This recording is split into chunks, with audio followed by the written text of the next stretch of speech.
Hi everybody, Granddaughter Crow here, and we are going to have so much fun in the circle today. I'm going to be talking and sharing about, this month is dedicated to intuition, aka psychic abilities, the clairs, all of that.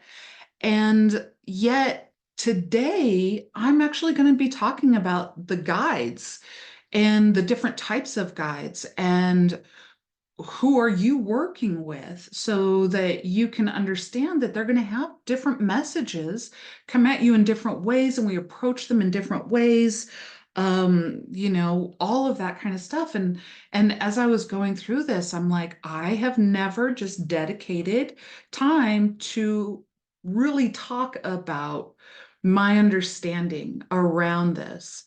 And I am going to set sacred space in just a second, but I will tell you that every single one of these different types of guides, I have had personal experience with. And so there may be guides beyond this. In fact, of course, there are, but these are the major ones that most people identify with and talk with. And the idea that we're not all just talking to the divine, it's coming in guides, it's coming in a lot of different ways. It reveals itself in different ways. But I am going to be talking about a lot of different ones, and I feel like I have dedicated my life to being curious. I don't know if I've dedicated, maybe that's just who I am. But when I'm talking about these different guides, whether I'm talking about gods and goddesses or aliens or fire drakes or ancestors, just know I've had encounters with everyone that in one form or another, that direct encounters with these guides. So I'm going to be sharing from my personal experience, and it'll be fun. It'll be fun. I'm just really looking forward to this. So intuition guides the circle with Granddaughter Crow. Let's set sacred space. So awesome. Welcome, welcome, welcome, welcome into this space. Welcome into this time. I'm going to draw a circle around the circle and dedicate this time to sacred space and a sacred time.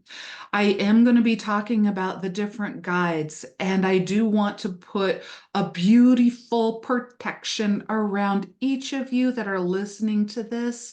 Especially if you're empathic. This is not to call in a certain deity. This is to give explanation and knowledge and encouragement and empowerment to the listener. So we're not calling these guys in. We are explaining their history. So let the divine, as it reveals itself to you, come through. I set my ego to the outside and clarify this is not a conjure. This is just an explanation. So with that being said, let the circle begin. So awesome. Overall takeaways. There are different types of guides. And we got to understand guides more. And that's what we're going to be talking about. And to give you the understanding that you have a say in who you are connected with, and you have a say with what they are telling you. You are not a slave to any of them. You can say no, thank you. You can connect with different ones at different times in your life, which is what I have done. Of some of them talk louder to me during this period of my life. Some of them talk louder during that period of my life. But as I always say, I don't throw down a class that I'm not willing to embody. And in this, I have embodied communication with all types, and we'll get into that. Before we do, though, next week, we are going to talk about building your psychic dictionary. I'm going to invite you to get a journal or maybe you have one that you keep notes in. And if you don't, this is what I used to do. It's funny, I have a huge archive of journals, and they are all written in.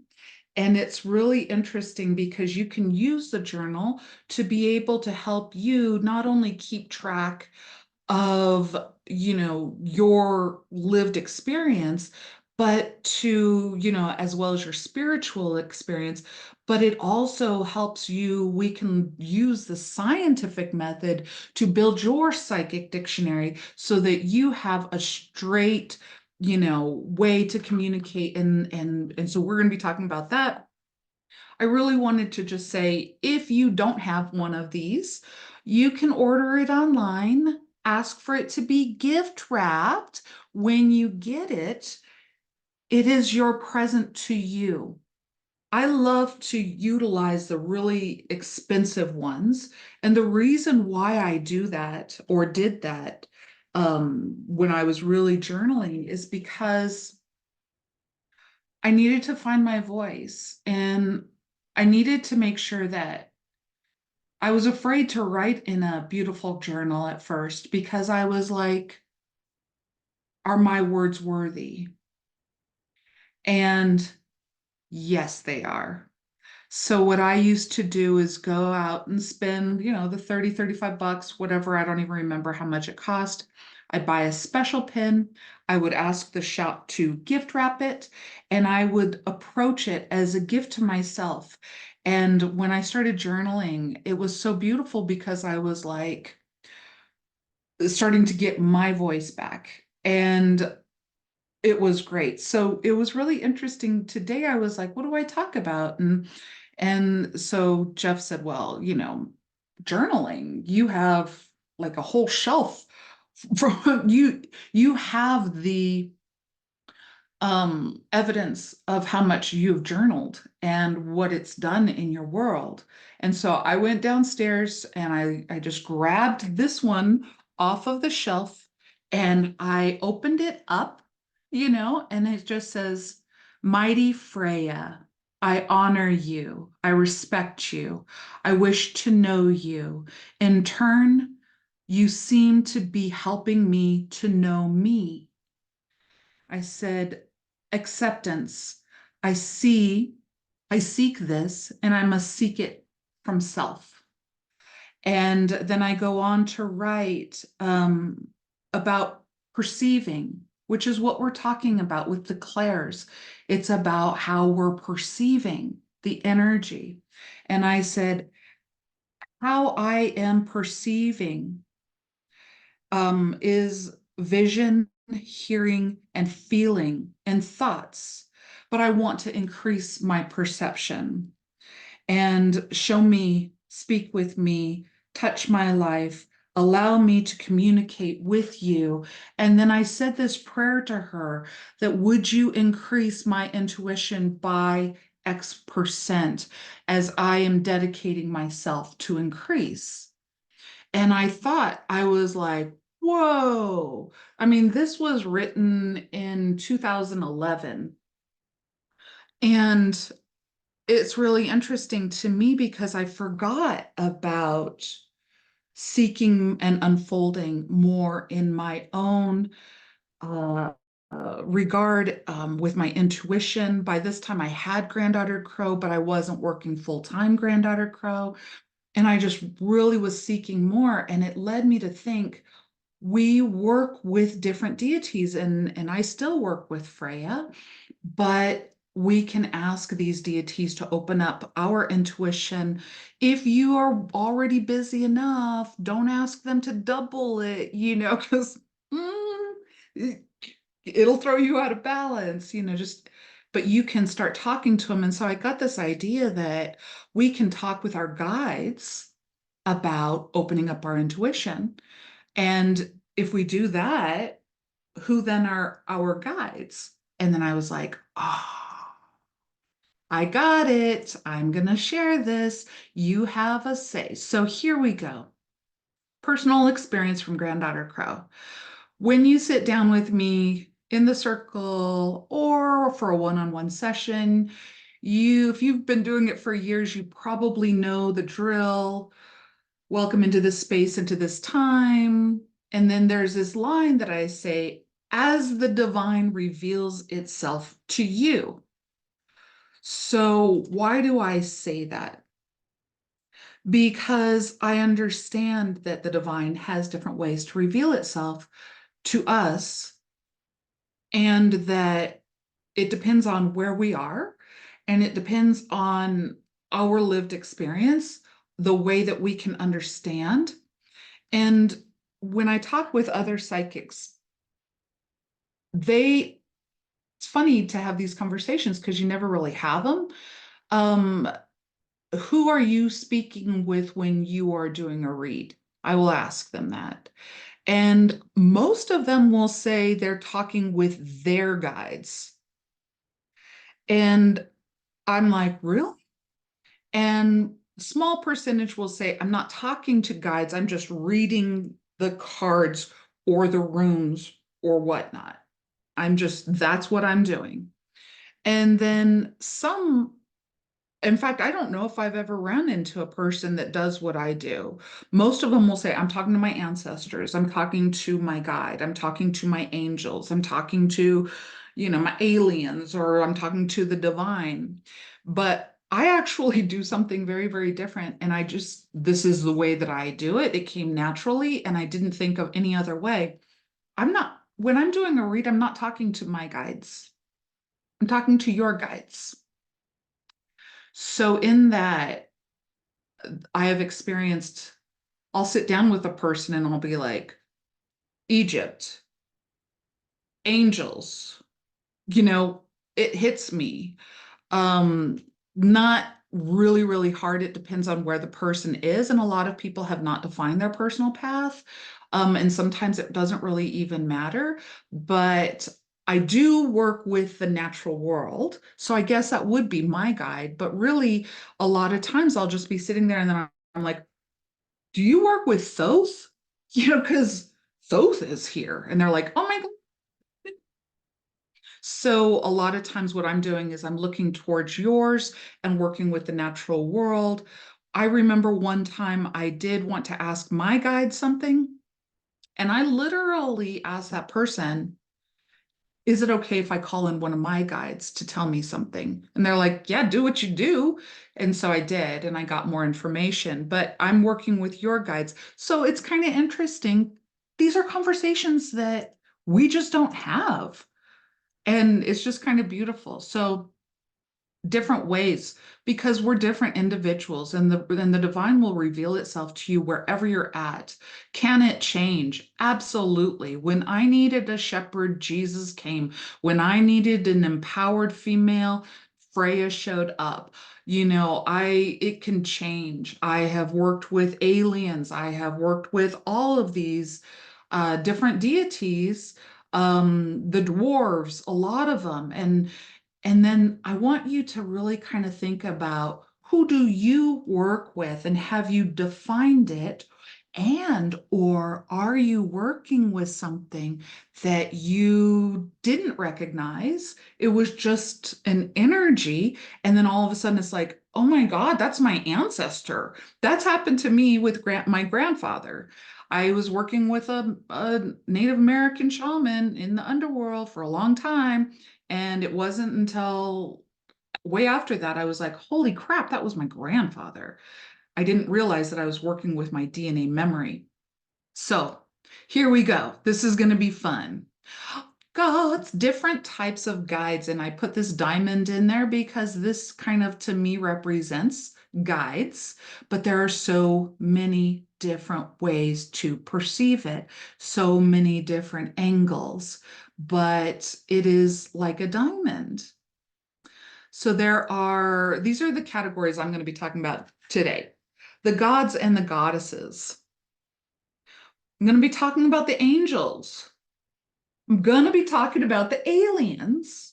I'm going to be talking about otherworldly beings such as the dwarves, the Svartalfar, the fairies, the drakes, the elementals. I am going to be talking about the ancestors, as obviously I work with my grandfather's spirit and my grandmother's spirit, now my dad's spirit. And also another type of guide is the natural world, and really kind of looking at where you're getting your information. Like I said, there's probably more, but these are the ones that I have direct relationships with at one point or another, and these are the experiences that I've had. So when we look towards the gods and goddesses, first I want to say my first experience with the divine was a monotheistic view of God, aka Jehovah, aka Elohim, aka El Shaddai, aka all of the names of God through the Christian faith. A lot of those names of God came from the Hebrew language and Hebrew understanding. That was my first encounter. Then I moved into the experience of a polytheistic way of viewing the divine. And polytheism, monotheism is one God. Polytheism is multiple deities to include masculine and feminine. And I'll give you guys a little heads up. If you go to the King James Version in Genesis, I think it was in Genesis 1, where the creation story, it literally says, and Elohim created man in their own image. It doesn't say his, it says their. And if you go back and study in Hebrew, Elohim is masculine, feminine energy. So I'm just saying, maybe a one head monotheistic deity might have a little influence from, oh, I don't know, masculinity. What do they call that? Toxic mess. You know what I'm talking about. The word is not coming misogynistic. Just saying. I mean, my mom went to seminary school where she met my dad. They both graduated, but he's the only reverend. Different times. But anyway, now when I look at the gods and goddesses, we're looking at various pantheons. We're looking at a lot of deities. In Hindu, you have hundreds, and in maybe the Norse and the Greek and the Celtic, you have a different pantheon. And I'm just going to show you, we're not going to be talking about all of them, but I will tell you all gods and goddesses are powerful and omnipresent. Powerful and omnipresent. Omnipresent means that they can be present at multiple places simultaneously, at all places, omnipresent. They're omnipowerful, omnipotent, omnipresent. They are gods, they are goddesses. They are either held on high, or they are held down low, or they are held within this spiritual, like this realm, such as, some of them are more accessible. I'll just put it like that. But they're like outside of us. They each have different personalities and different objectives. So what I'm suggesting is that if you are going to be working with a deity, Odin, Thor, Freya, um, uh, Krishna, um, the Egyptian deities, Ra and Isis, get to know them. Get to know them because they have different objectives. So, like when I want to work, when there was a time when I wanted to stop the victim stance so that I could grow beyond the trauma that I had experienced, I called in Lilith. And I don't know if I called her in or if she called me in, but you gotta know who you're talking to because you don't want to call in Lilith to help you with your marriage. Because Lilith is female empowerment, men need to bow energy. So I'm just saying they have different objectives. Get to know the deity, study them. And how do we study these gods and goddesses? Well, legends and lore, the mythology and the mythos, the stories of them that are written within sacred texts, the stories with them that are written in your journals, in my journals. There are different edges to them, and they appear, sometimes they call on us, sometimes we call on them. But I am here to tell you, if they are calling you, you can say yes or no. Period. No, that's quite a strong stance. That's why I told them, we're not calling you guys. I'm just telling you. And so watch who you're talking with. And it's basically we call these in rituals. We can do rituals for them, like candles for them. Who are they? They're up on high. Where did they come from? A lot of different cultures. Some of them came from the sun, moon, and stars, and the thunder and the storm and the ocean, and some of them are pure energy. Sometimes we see them as an actual man-made entity, and sometimes we know them as, the sunlight, and sometimes we know. So get to know who they are, understand what their objective is. I will talk with Thor, the working man's god, when I want to bless my son and have him watched over. I'm not going to talk to Thor about helping me garden, That's Freya and Freya. So these are such beautiful things. What is their objective? And how to connect or approach them is basically with a lot of honor, supplication, sometimes offering. Actually, I would suggest always offering. Um, but I also would say that the gods and goddesses, we live through them and they through us. If we do not remember them, they no longer exist in this world, current time. So it's really interesting to me that a lot of the deities, especially with the Norse, they hid themselves and their stories in cartoons. And so, yeah, that's why you get, a lot of those things that come out in these stories.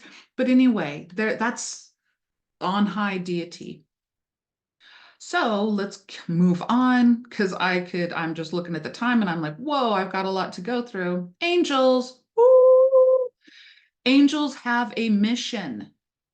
Do not fool yourself. Know that.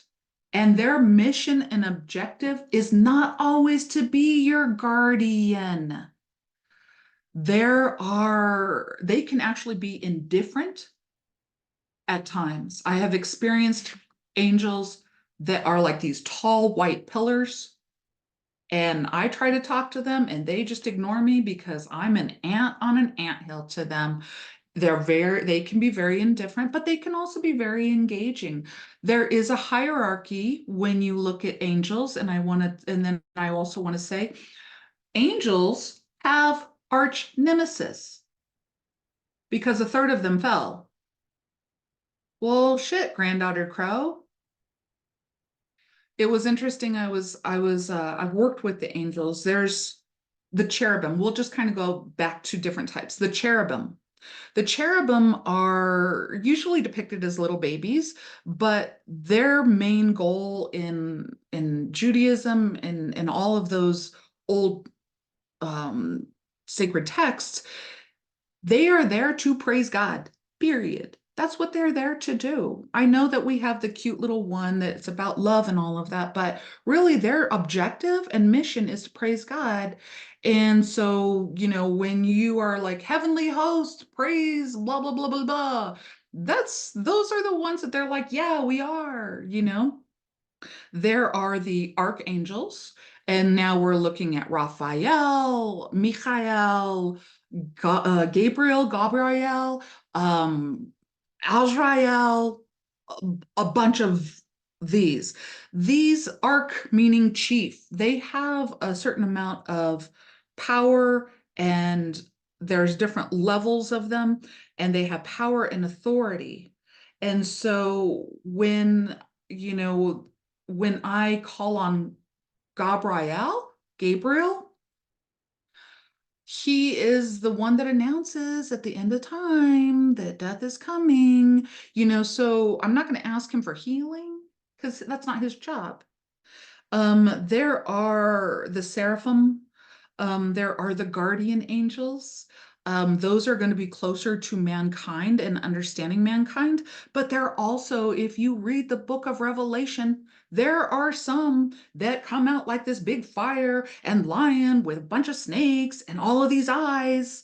They're, I don't work with angels. I have in the past, to include the fallen angels. Yes, GDC has worked with the fallen angels.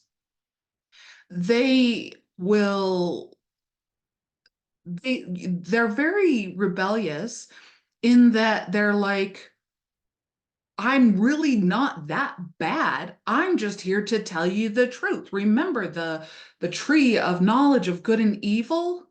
Yeah, when you ate that, you got this too, didn't you? Why? Because maybe those other light beings don't want you to know what we know, and we're here to tell you the truth. It's really interesting because in that, yes, this is the shadow of Granddaughter Crow. I actually read The Keys of Solomon, where there's 72 fallen angels. Um, Most people will call them demons. I do not refer to them as demons. I refer to them as fallen angels. I Sometimes they're referred to as the Watchers. Sometimes they're referred to. What I refer to them is um, I'll have to look it up in one of my books. It'll probably come to me. The I think, who is thou or something. I was approached by a couple of travelers in my meditation time, and they just basically were like, who be you, something like that. And so I've worked with those as well. A lot of times people are very comfortable working with angels, especially if they have a really thick Christianized background, because angels are supposed to be light on the side of God, and then they scare away the devil. And it's kind of funny because I was talking to my husband this morning as I was putting the presentation together, and I'm like, wow. And he goes, yeah, the darkest knowledge that you have came from your Christianity with hell, the devil, Lucifer, the angels, the demons. Otherwise, that's where I got all my info about the dark side. And I was just like, oop, I'm glad that I have a small circle today, because I'm not sure that everybody could hear that, but I know that the people in this circle are going to be like, yeah, okay, Granddaughter Crow or Tristing, but you know that you don't have to follow Granddaughter Crow. So let's go on. So, yeah, there's a different hierarchy with the angels. And I know that a lot of people are very comfortable and they work with angels. I'll work with angels if you are working with angels and we are in sacred space, but I don't work with angels directly. If they do have an arch nemesis, so that there is a good and evil side of them, and they also have a little anger because a third of them fell. Brothers and sisters on the dark side. Talk about sibling rivalry to its fullest. Okay, aliens. What? Oh, yeah. When aliens show up, and they do show up, I'm not sure if you have any experience with them, but a lot of times, like even just watching the Ancient Aliens, a lot of times, and going into the understanding of ancient Egypt and the Nephilim. I've worked and studied and read about the Nephilim. This idea of an alien coming and mating with people of Earth to create humans. Um, Basically, Sorry, guys, in the King James Version, in Genesis, it says the sons of God laid with the daughters of man. So, anyway, if you want to talk aliens, I have actually done a lot of research. A lot of old ancient cultures will have certain symbols, and a lot of times they say that these are from the aliens from other planets. And I actually believe that, working with that higher energy, it's really, and especially in a lot of Native American communities, they're like, yeah, that's where the holy people come from, the sky, the stars, the Great Star Nation. And so it's kind of interesting. Let me just go down this. They don't necessarily understand the human experience, although they are very curious about, and I believe have infiltrated into it. So when I say they don't always understand the human experience and that they hold their own type of intelligence, when I was working with these aliens, Download Central, they would just be like, I'd get this feeling in my head and I'd be like, ow. And it was just like, you know how people talk about, oh, I got a download? That's what they do, at least in my experience. They give you this huge download. I've had a lot of experience. I actually attended and also participated and also spoke at numerous star knowledge conferences, and all of that. And so, yeah, do they walk among us? Are we from them? I don't know, but there are different kinds. You have the Syrians, you have the reptilians, you have the Pleiadian. There's a whole bunch of different kinds. So if you are going to be approached by one of these, figure out who, so they have different types of intelligence. They may wake you up in the middle of the night. They don't have the human experience where they're like, oh, you need to eat. Oh, you need me to slow down my energy. No, I'm just going to give you a quick download and mess you up. So there's the aliens. Um, think about, oh, I wanted to say this. Think about, if you're watching this on the recording, think about, is there a question that you have for Granddaughter Crow? Because I'm going to be very open and honest with this topic. And maybe you're like, I didn't know that you worked with aliens. And I'm like, I don't currently, but I have in the past. And some people's guides are aliens. And so I talk to them. I'm very neutral. And so think about if there's a story that you want to share with me that you've never felt comfortable sharing with anybody, and or if you want to know more about mine. So then there's also what I qualify as otherworldly beings. And I just put this because it looks like fairies. Um, Elemental beings, the dwarves, the fairies, the drakes. Currently, so these are elemental beings, elemental beings. A lot for you gardeners out there. Are you working with some of these elemental beings? Are there fairies in your garden? Do you get along with fairies? What kind of fairies do you have? Do you work with dwarves? Do you work with gnomes? What sounds familiar to you? Or do you say no, no, no? It's up to you. You can decide. I can tell you, um, I definitely work with the Svartalfar. Hail to the Svartalfar. They are the dwarfs. They only come out at night. There are they basically were the ones that created the Bersingamen, which is Freya's beautiful amber necklace. They created Thor's Molnar. They are very good at accounting. They are very good at craftsmanship. They are very ancient beings. And if you make a deal with them, they are going to expect coin in return. Long story short, um, my husband and I met in a circle in another kindred. He was the high priest. He had this practice every full moon that I did not know about. I would be inside talking to all of the other people, and he would be outside. I figured smoking a cigarette or whatever. But at the end of the day, I didn't know what he was doing. And then I found out when he moved in. He moved in. It's been 10 years. We spent the first summer building an altar in our backyard.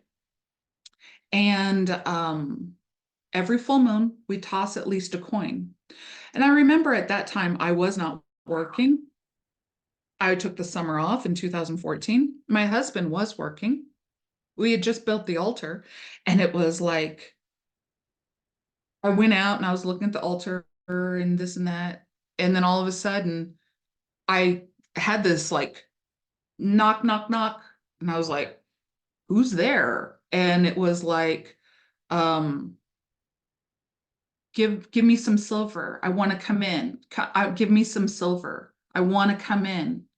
And so I text my husband, something from the cave in the altar is saying, knock, knock, knock, give me silver. Do you know what the hell? And he's like, oh, that's the Svartalfar. And I'm like, what does that mean? And he's like, the dark dwarves. And I'm just like, okay, do we play with the dark dwarves or no? And he's like, um, yes, yeah, they are. And then it came about that when he was outside before the kindred, he had a little stump and he was tossing coin to the Svartalfar. And when we built this over here, they found him. They knocked at the door because I am the lady of the house. And when I offered them that coin, I offered it and I started walking up. It was probably like 8 a.m. And all of a sudden I was like, I felt this huge energy. I was just like, oh my God. I laid down and I slept for 2 hours, and that is so out of character for me. I don't take naps. It just knocked me off my shoes. And now we throw coin to the Svartalfar, but it was really interesting because they found him, and now I work with them. More information if you want, just let me know. Fairies. Okay, I have fairies. I have played with fairies. I have worked with fairies. I have built little fairy houses. I have left, oh, they love like cream. They love honey. They love sparklies. I would leave those things out for them. And I worked with them and worked with them and worked with them. But then I also was like, I lost my keys. And they're like, and I'm like, it's little. So it's funny because they still live in my backyard. But we put up iron, steel between the backyard and our house because they kept coming into the house and disturbing my dreams. Yes, they came into the house, disturbing my dreams, waking me up in the middle of the night, these little people running around. And I'm like, babe, what do we do? So we got these little lanterns that are made out of steel because that deflects fairies. So if you have a garden and they do love and they'll bring in all of this beautiful energy, but they also are little tricksters. They're little tricksters and they think everything is funny. So, you know, play at your own risk. Drakes. Okay, drakes are also elemental. You can have water drakes, fire drakes.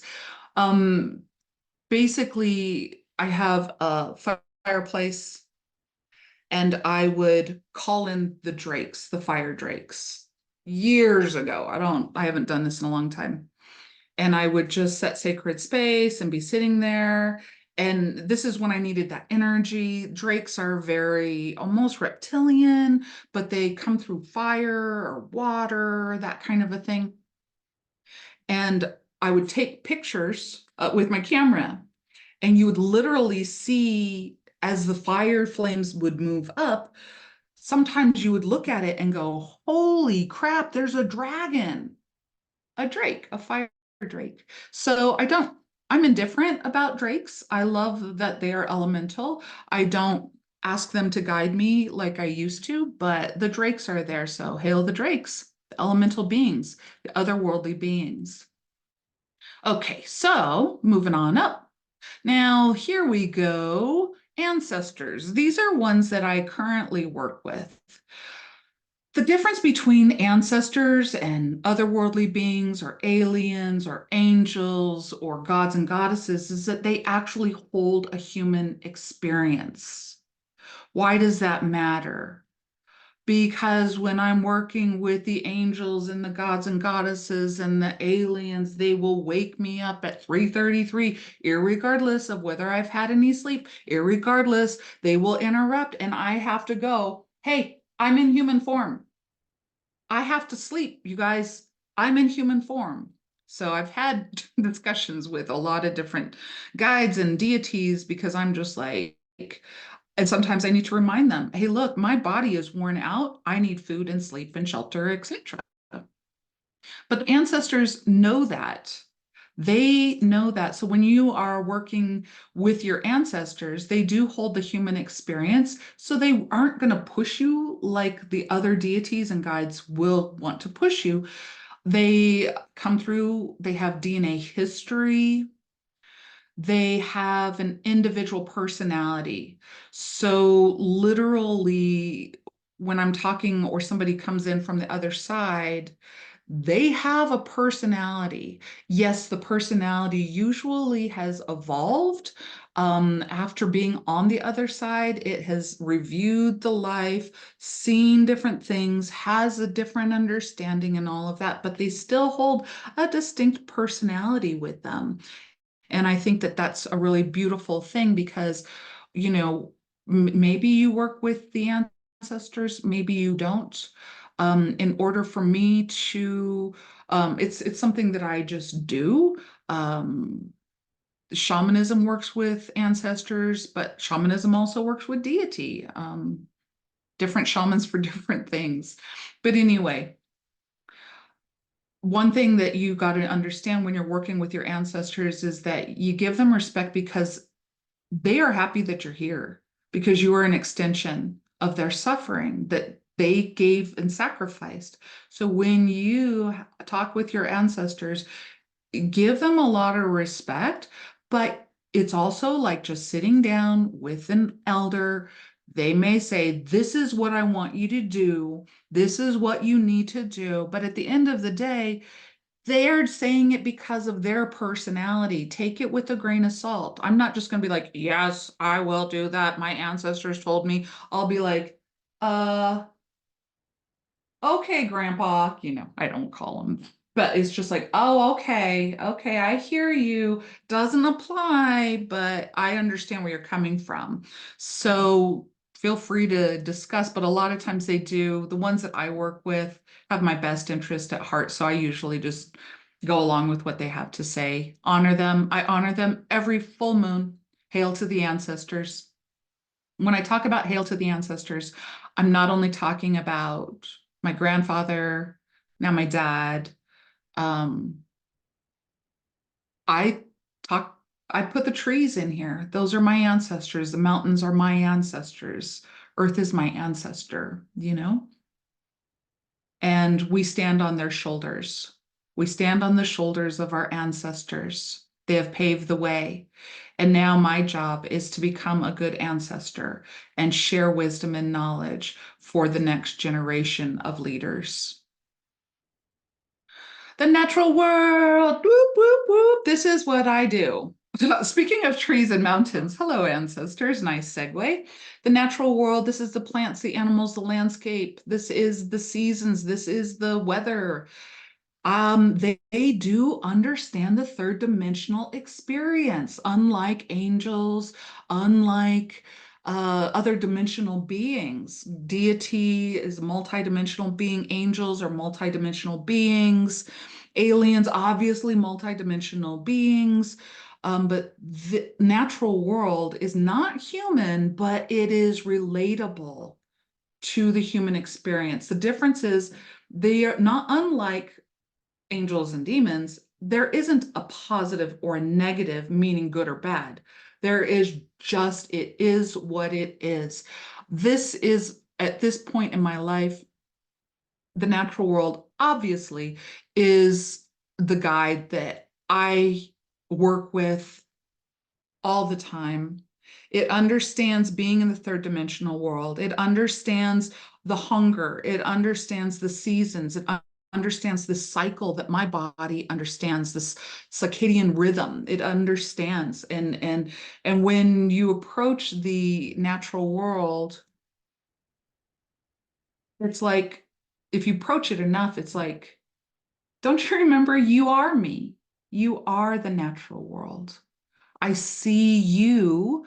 You, everybody else wants you to observe, and I want to embrace you because you are the natural world. The tree that you touch senses on one level. It's sentient. It knows that you are touching it and it knows the difference between you and somebody else. Let me tell you, the crows and ravens absolutely do. If you do them wrong, they will gossip and they will not like you. The hawk, if you see a hawk, know they saw you first. They are allowing you to see it. So it's this dialogue, and it's a beautiful thing. And there is life, death, and rebirth. There is all of that in the understanding of the natural world. So it's not human, but it is relatable. And it gives me the most understanding about not looking through the lenses of good and evil, but looking through the lenses of the natural world. Sometimes it hurts, sometimes you die. It's not personal, but you got to plant the seeds in order to get the harvest, all of those beautiful lessons. It's the most grounded, shall I say? It's the most grounded. So there you have it, you guys. These are the different types of guides. Understanding each guide more and know that you have a say.